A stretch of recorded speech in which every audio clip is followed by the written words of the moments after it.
Early one morning, Daniel and Matthew's mother called to them, "Boys, please get up. Something very special is happening today." "Can't we just sleep a little longer?" asked Daniel, yawning. Matthew noticed that his mother was already dressed. "What is happening today?" he asked. "John the Baptist is baptizing people in the River Jordan," she said. "Let's hurry so we can go see him." As the sleepy boys rolled up their sleeping mat, they asked, "Who is John the Baptist?" "John the Baptist is one of God's servants," said their mother. "He baptizes us to wash away our sins." Excited about the journey, the boys ate a breakfast of bread and dates, strapped on their sandals, and were ready to go.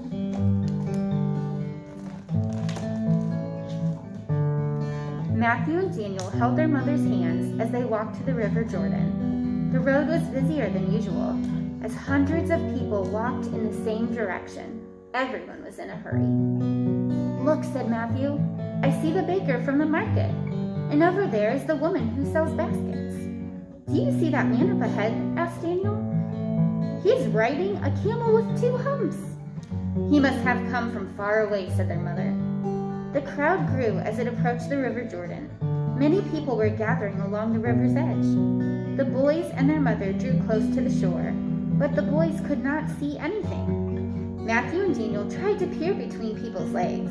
They craned their necks and squinted their eyes. Despite their efforts, they could only get a glimpse of the feet of the man speaking to everyone. Finally, with their mother's permission, they crawled to the front of the crowd for a better view.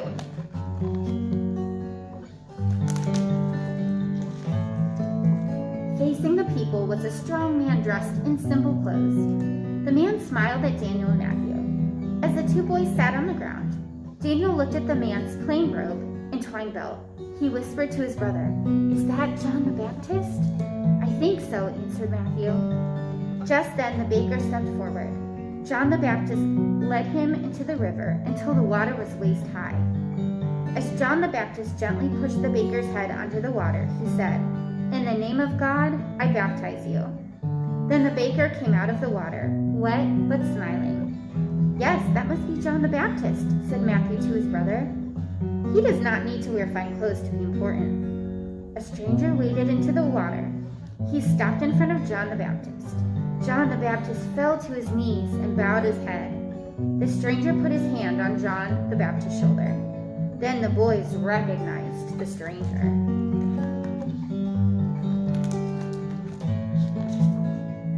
"It is Jesus," they shouted. Jesus smiled at the boys. "John the Baptist must be important if Jesus is his friend," whispered Daniel. The crowd grew quiet as everyone listened to Jesus. "John," said Jesus, "I would like you to baptize me." "But Jesus," said John the Baptist, with his head still bowed low, "I am not worthy of such a task. You are the one who should baptize me." "God chose you," said Jesus. "He thinks you are very special." Understanding God's will, John the Baptist humbly put his hand on Jesus' head and said, "In the name of God, I baptize you." Then he gently pushed Jesus' head into the river. At once, a ray of sun broke through the clouds, and a warm wind blew. Dripping wet, Jesus emerged from the water and said, "Thank you, John." "I am happy to do God's will," said John the Baptist.